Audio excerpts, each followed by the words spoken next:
기독교는 구원의 종교입니다. 그러므로 신앙생활을 그저 교회에 다니는 정도로 이해해서는 안 되고, 구원을 얻은 자로서, 구원을 이루어가는 자로서, 그리고 영광스러운 구원의 완성을 소망하는 자로서 교회에 속하였다는 이 의식을 갖고 신앙생활을 해 나가는 것이 굉장히 중요합니다. 구원이 무엇입니까? 구원은 죄와 사망에 빠져서 마귀의 종노릇하며 살던 자가 그 비참한 자리에서 건짐을 받고 살림을 받아서 하나님의 자녀가 되고, 하나님과 사귐 가운데 그 풍성한 생명을 얻고 누리고 그 생명을 살아내는 것이죠. 아담의 타락 이후에 인간은 스스로 죄와 사망의 자리에서 빠져나와서 의와 생명의 자리로 갈 수 없는, 구원에 대하여 전적으로 무능력한 상태가 되었습니다. 우리의 영혼이 허물과 죄로 죽었기 때문이죠. 이런 죄인들을 위해서 성부 하나님은 독생자를 화목제물로 보내어 주셨습니다. 성자 예수님은 아버지의 뜻에 순종하여 육신을 입고 이 땅에 오셔서 십자가에 아버지께서 주신 자들을 위하여 대속의 죽음을 죽으셨고, 부활로 생명을 얻어 그를 믿는 모든 자를 죄와 사망의 나라에서 의와 생명의 나라로 옮겨 구원의 삶을 누릴 수 있도록 구속을 이루어 주셨습니다. 하나님께서 계획하시고 예수님께서 이루신 이 대속의 사역, 구속의 사역, 이 모든 구원의 역사들을 성령께서 한 사람 한 사람에게 적용시켜서 그 구원을 자신의 생명으로 믿게 하고 이루게 하고 완성시켜 나가는 성령의 사역, 그 사역을 신학적으로 구원이라 그래요. 구원이 무엇인지 잘 이해하시고 신앙생활을 하셔야 됩니다. 기독교가 구원의 종교이기 때문에 그래요. 단순히 예수 믿고 천국 간다, 그 정도 이해로는 좀 부족해요.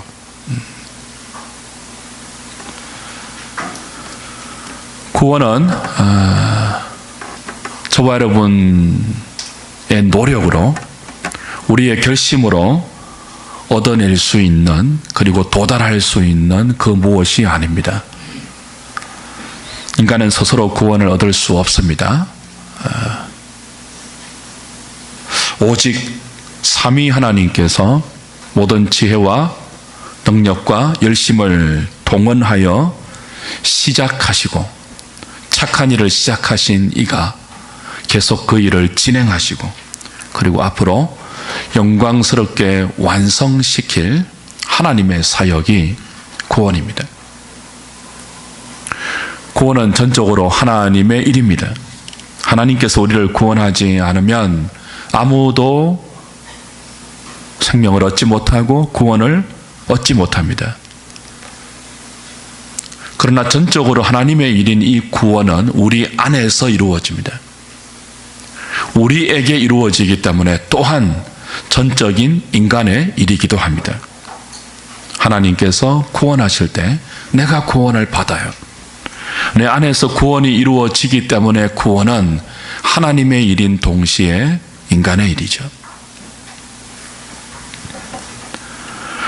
기억하셔야 될 것 중에 하나가 이 놀라운 구원, 삼위 하나님께서 우리 안에 이루어 가고 계시는 이 구원이 교회를 중심으로 해서 교회를 통하여 시작되고, 교회를 통하여 진행되며, 교회를 통하여 완성된다는 사실입니다. 그러므로 성도는 교회와 자신을 분리해서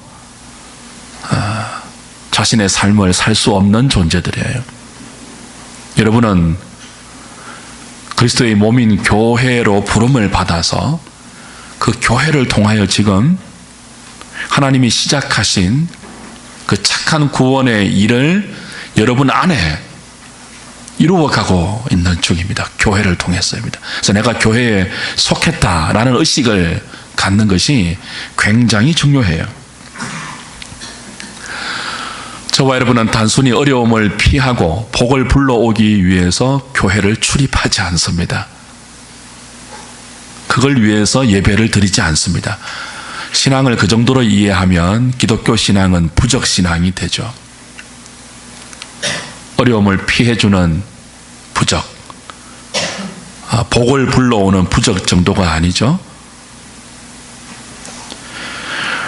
기독교 신앙에 입문할 때 이 신앙에 발을 담그는 시작은 그렇게 시작할 수도 있습니다. 그러나 늘 그런 의식, 그 자리에 머물러 있으면 안 되죠. 말씀과 더불어 시작된 우리의 구원, 하나님이 말씀을 통해서 우리 안에 시작하신 그 착한 구원의 사역,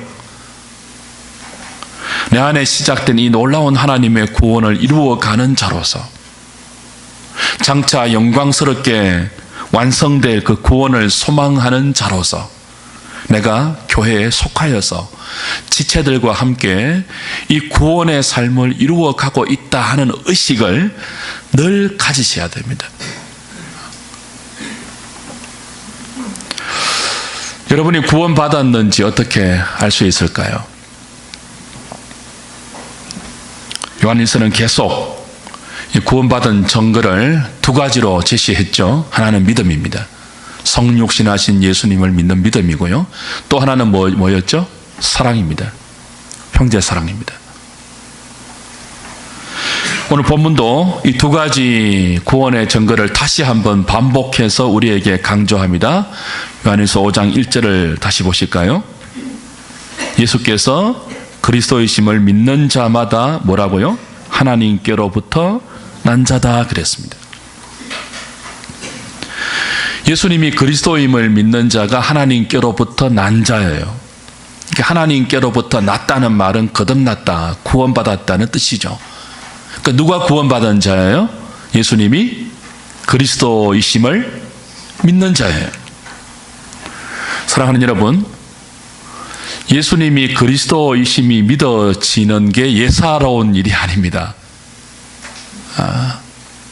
여러분, 예수님이 그리스도라고 믿어지십니까? 2000년 전에 오셨다고 하는, 성경이 우리에게 2000년 전에 오셔서 우리를 위해서 십자가에 돌아가시고 사흘 만에 부활하셨다고 하는 그 예수님이 여러분의 그리스도, 구원자로 믿어지십니까? 한 번도 보지 못한 그 예수님을 나의 구원자로, 나의 그리스도로 믿을 수 있다는 것은 그냥 되는 게 아니에요. 공부하고 연구하고 내 의지로 스스로 나에게 설득시켜서 그렇게 믿어지는 게 아니죠. 이 하나님께로부터 날 때, 하나님께서 우리를 물과 성령으로 거듭나게 하실 때, 그래서 우리 안에 그 거듭난 하나님의 새로운 생명이 작동될 때, 그 생명의 결과로 예수님이 그리스도로 믿어지는 것입니다. 거듭난 자가 아니면 누구도 예수님을 그리스도로 믿지 못합니다. 신학 논쟁 중에 지금도 계속되는 논쟁이 하나 있는데요. 거듭남이 먼저이냐, 믿음이 먼저이냐라는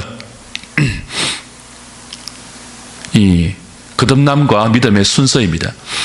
온풍기 틀어놨습니까? 거듭남이 먼저라는 그 입장은 저와 여러분들이 속한 개혁파 교단의 입장이에요. 근데 믿음이 먼저라는 입장은 오늘 오후에도 배우겠지만 알미니우스파에 속한 입장이에요. 근데 오늘 본문이 이 뜨거운 논쟁의 분명한 답을 제시하고 있죠. 하나님께로부터 난 자는 예수께서 그리스도이심을 믿는다 그랬습니다. 원어를 보면 그 순서가 더 정확한데요. 믿는다는 단어는 현재 시제이고, 태어났다, 하나님께로부터 났다라고 할 때 태어났다라는 단어는 완료 시제예요. 그러니까 태어남이 먼저이죠. 믿음이 나중이에요. 그 하나님께로부터 태어난 자, 어머니의 모태에서 육신으로 태어난 그 출생 말고 물과 성령으로, 말씀으로 하나님께서 우리 영혼을 거듭나게 하시는 이 영적 거듭남의 새로운 출생이 없으면 아무도 예수님을 그리스도로 믿지 못해요.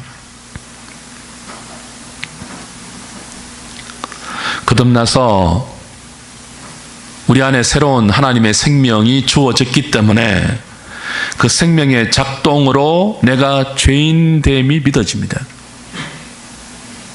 그 생명의 작동으로 하나님과 예수님과 성령님이 믿어져요. 그 생명의 작동으로 천국과 지옥이 믿어져요. 우리 안에 거듭나서 생겨난 그 생명이 역동할 때 그 생명의 결과로 하나님의 창조가 믿어집니다.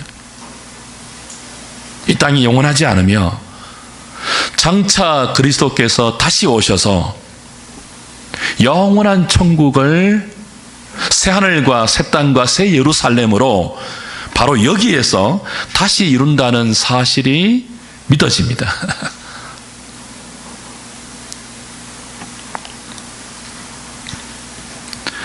내가 구원받았음을 어떻게 알 수 있다고요? 믿음의 유무입니다.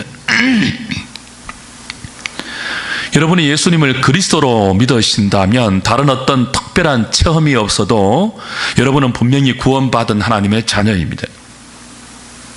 체험 중에 체험, 기적 중에 기적이 뭐냐 하면 예수님을, 한 번도 본 적이 없는 예수님을 여러분의 구원자, 여러분의 그리스도로 믿는 거예요. 그렇다면 주 안에서 사랑하는 여러분, 예수님을 그리스도로 믿는 믿음이 뭘까요? 믿음에는 가짜 믿음도 있거든요. 일시적인 믿음도 있고요. 역사적인 믿음도 있고요. 구원에 이르지 못하는, 구원받은 증거에 참 증거가 되지 못하는 기적을 믿는 믿음도 있거든요. 참된 믿음은 구원받은 자의 증거로 우리에게 나타나는 이 참된 믿음은 일시적인 믿음이 아니에요. 예수님이 그리스도가 되심을 믿는 거죠. 예수님이 그리스도로 오셨고 예수님이 그리스도가 되셔서 하신 일, 그걸 받아들이는 거예요. 예수님이 그리스도가 되셔서 나를 하나님께로 인도하고 있는 그 인도를 순종하는 거예요. 이게 참된 믿음이죠.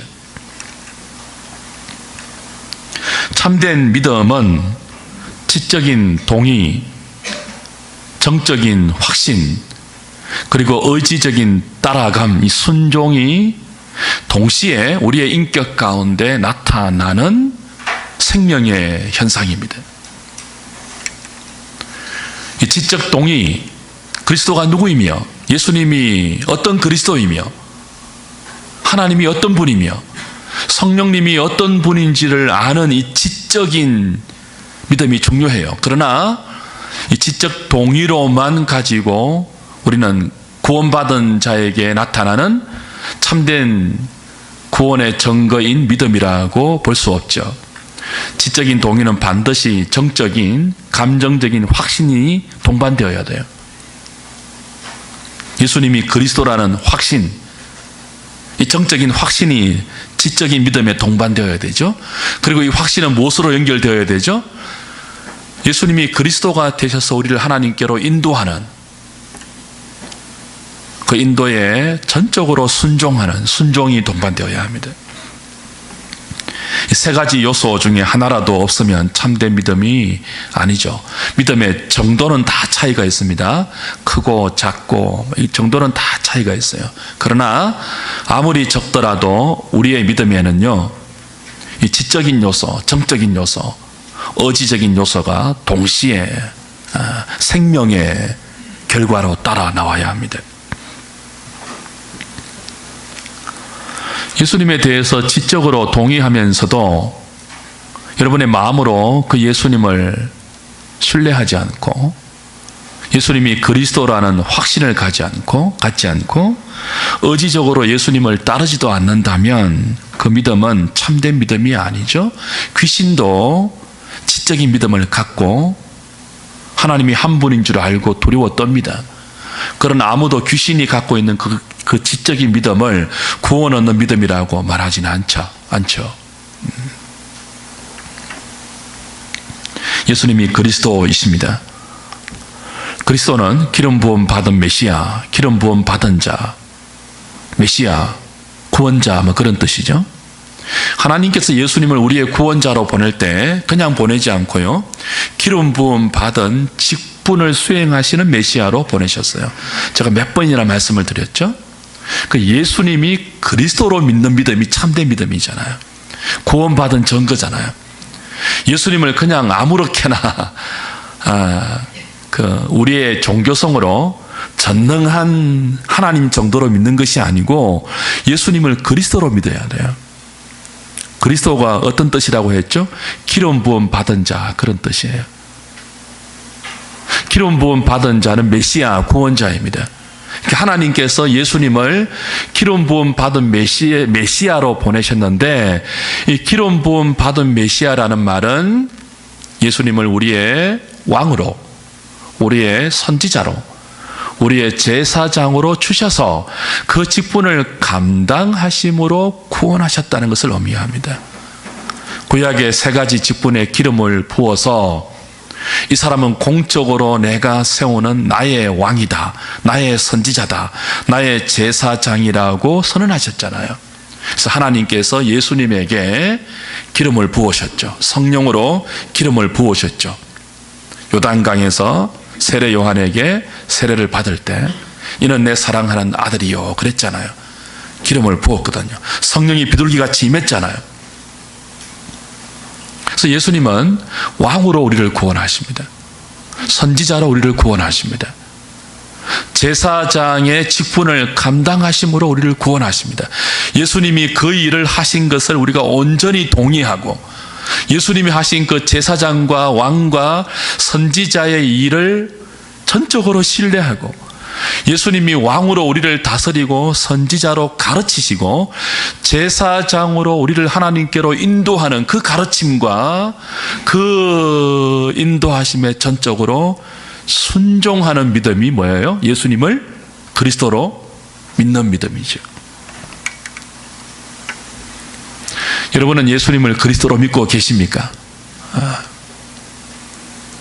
예수님을 여러분의 왕으로 십자가에 달려 죽으시고 부활하신 그분을 여러분의 왕으로 인정하고 신뢰하고 따라가고 계십니까?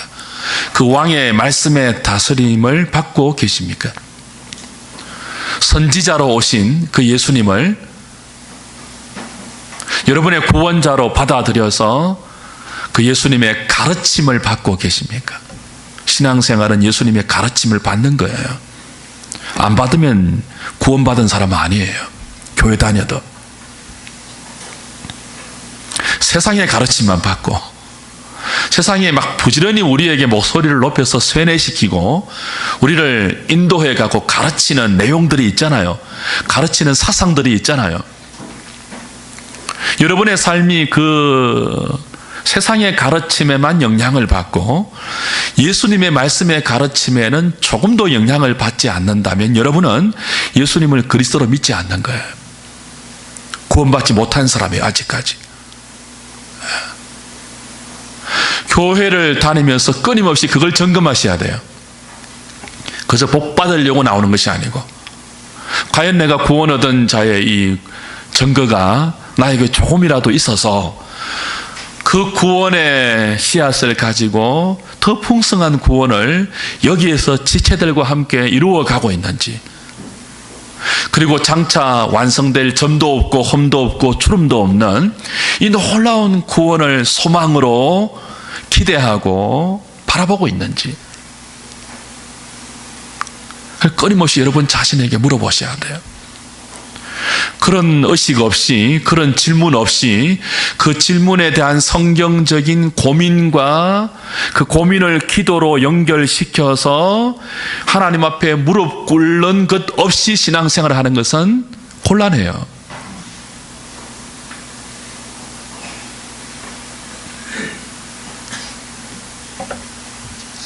그러나 아무리 특별한 체험이 없다 할지라도 여러분 안에 이런 의식이 있고 그 의식을 가지고 교회에 속하였다는 마음으로 끊임없이 예수님이 그리스도임을 인식하면서 그 주님을 통하여 다스림을 받고 가르침을 받고 인도함을 받아서 하나님을 아는 자리로 한 걸음씩 한 걸음씩 조금씩이라도 나가고 있다면 여러분은 누가 뭐래도 하나님의 자녀예요. 언제 믿게 되었는지 날짜가 생각나지 않고 시간이 생각나지 않아도 여러분은 분명히 구원받은 하나님의 자녀들이죠. 의인은 믿음으로, 이 믿음으로 사는 것입니다. 사도 요한이 이 믿음과 더불어 예수님이 그리스도임을 믿는 이 믿음과 더불어 또 다른 구원의 증거로 제시하는 것이 무엇이었죠? 사랑입니다. 사랑. 다시 1절 보십시오. 예수께서 그리스도이심을 믿는 자마다 하나님께로부터 난 자니 또한 나으신 이를 뭐하는 자마다요? 사랑하는 자마다 그에게서 난 자를 사랑하느니라. 그 예수님이 그리스도라고 믿어지는 자는 그 믿음과 동반되어서 사랑이 또 다른 우리의 삶의 증거로 나타나요. 생명의 열매로 나타나요. 이 사랑은 하나님을 사랑하는 사랑이고 하나님에게서 난, 나와 똑같이 하나님에게서 난 형제를 사랑하는 형제 사랑이죠.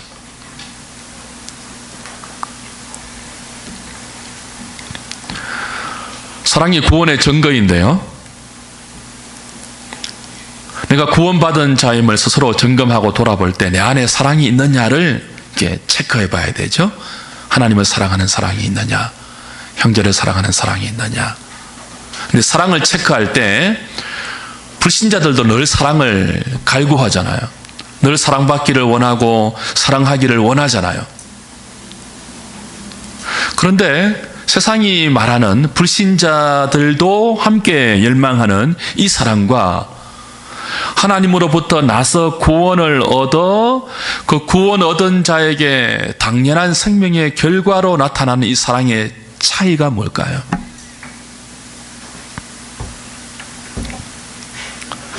이 절 3절을 보시겠습니다. 우리가 하나님을 사랑하고 그의 계명들을 지킬 때에 이로써 우리가 하나님의 자녀를 사랑하는 줄을 아느니라.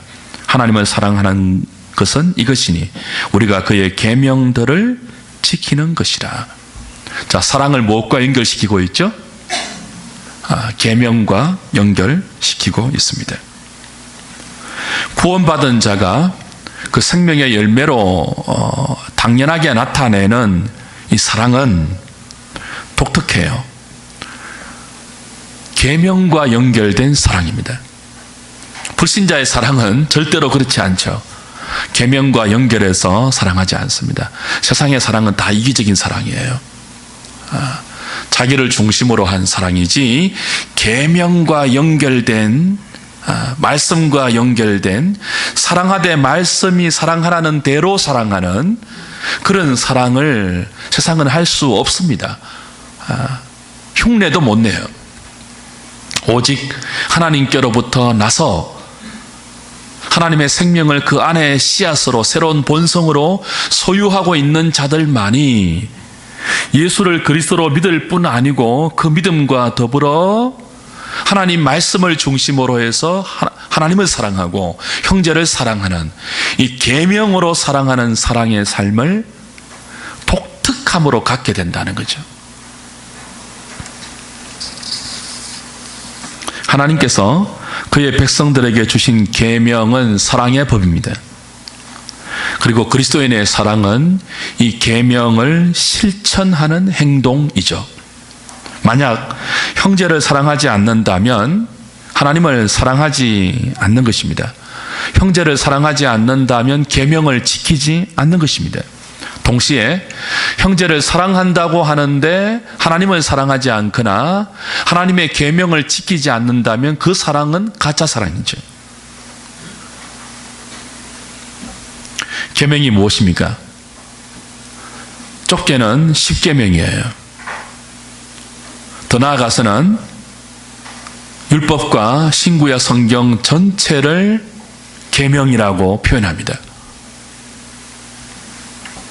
구원받은 자는 이 하나님의 말씀에 근거해서 하나님을 사랑하고 형제를 사랑하려고 합니다. 그냥 이렇게 휴머니즘과 달라요. 우리 안에 있는 인간애와 달라요. 철저하게 말씀에 근거해서 하나님을 사랑하는 사랑이고, 철저하게 말씀이 가르치는 대로 형제를 사랑하려고 하는 사랑이에요. 이것이 계명이죠.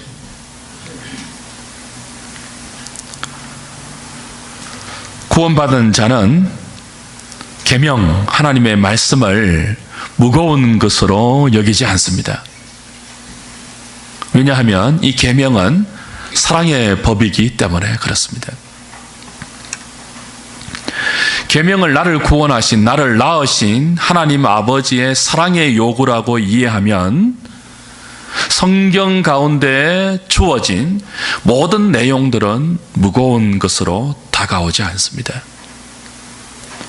하나님을 사랑하는 것은 이것이니 우리가 그의 계명들을 지키는 것이라.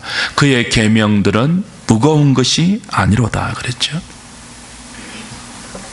사랑하는 여러분, 구원받은 자는 계명을 사랑으로 이해합니다. 하나님 말씀을 사랑으로 받아들여서 무겁게 여기지 않습니다. 시편 1편 1절에서 뭐라고 하고 있습니까? 복 있는 자는, 그렇죠?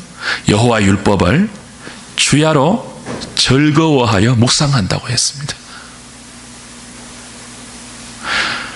계명을 무겁게 여기지 않아요. 하나님 말씀을 무거운 의무나 책임이나 그 정도로 이해하지 않고요, 즐거워합니다. 사랑의 요구로 받아들여요. 성경은 크게 두 가지로 분류할 수 있죠. 성경의 내용을 누차 말씀드렸지만, 하나는 하라라는 요구입니다. 또 하나는 어떤 요구라고요? 하지 말라라는 요구예요. 근데 하라는 요구와 하지 말라는 요구가 어떤 요구라고요? 사랑의 요구예요. 이 계명을 지키면 구원, 못 지키면 탈락, 이게 아니고요, 구원을 주셨기 때문에, 하나님께로부터 태어나게 하셨기 때문에 하나님의 모든 지혜와 능력과 열심을 동원해서 죄와 사망 가운데 있는 우리들, 허물과 죄로 죽어 있는 우리 영혼을 하나님의 능력으로 살려내셨기 때문에, 사랑으로 살려내셨기 때문에 그 사랑하는 자들을 향하여 사랑의 요구로 주신 것이 하나님의 말씀 계명이에요. 율법이에요. 그래서 모든 성경은 사랑의 요구입니다.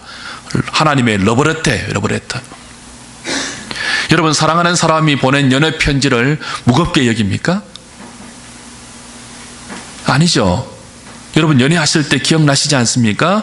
연애 편지를 받으면 한번 읽고 그냥 쓰레기통에 버립니까? 그렇지 않습니다. 읽고 또 읽고 또 읽고, 이 편지를 쓴 사랑하는 사람의 마음을 그 편지에서 읽어내려고 노력하죠. 그 편지에 적힌 사랑하는 사람의 마음은 무거운 것이 아니에요. 사랑이죠.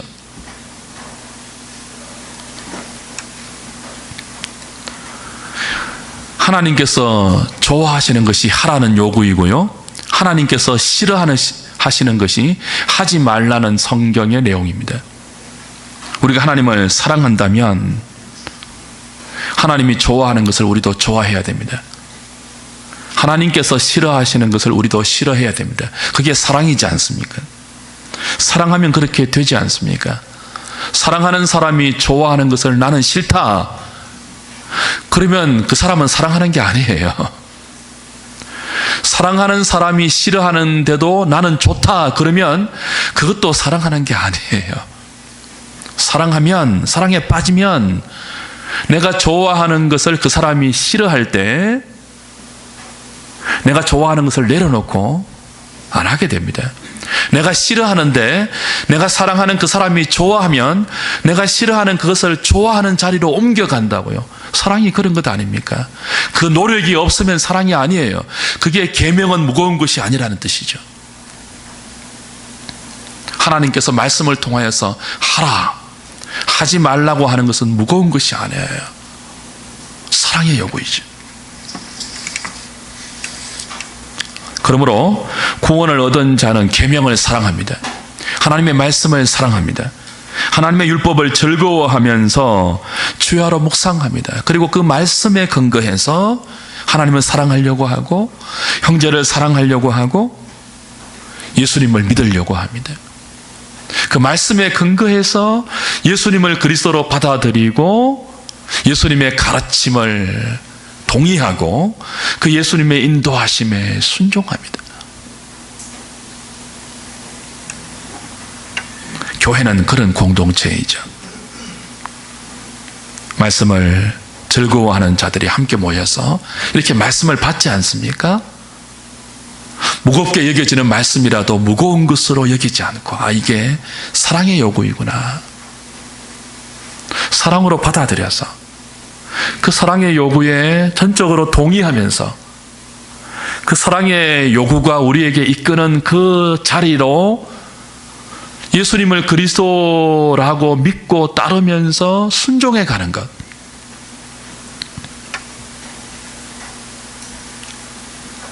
그 모든 과정에서 이 믿음과 이 사랑에 반대되는 우리의 죄성들을 내려놓고 말씀을 통하여 우리의 죄성들을 훈련하는 그 공동체가 교회예요. 오늘 함께 삼위 하나님을 예배하는 저와 여러분들도 이 의식을 다시 가질 수 있으면 좋겠어요. 그저 교회 다니는 것이 아니고 주일인이 되었으니까 의무적으로 교회 나오고 안 나오면 뭔가 찝찝하고 그죠? 뭐 벌 받을까 찝찝하고 무슨 일이 생길까 두렵고 이건 무서워하는 종의 영을 가지고 신앙생활을 하는 거잖아요.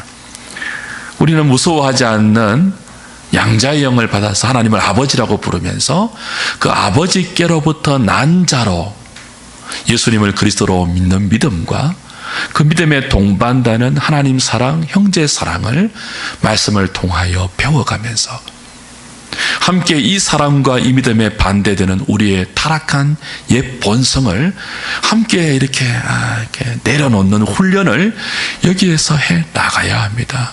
그거 안 하면 우리는 지체가 아니에요. 그걸 하도록 그리스도의 몸으로 한 지체로 한 식구로 한 형제로 부름받은 것이 교회 공동체입니다. 그걸 확인하는 시간이 성찬입니다.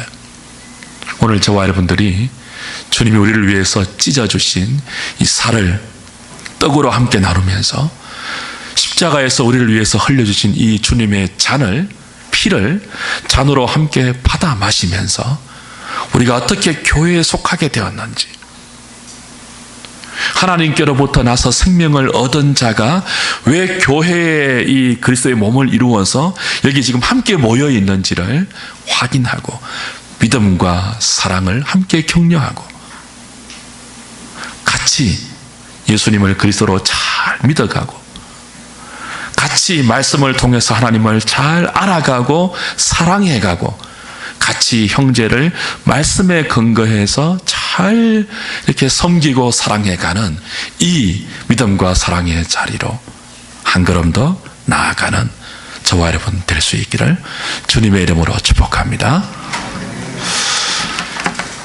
우리 찬송가 220장 찬송하면서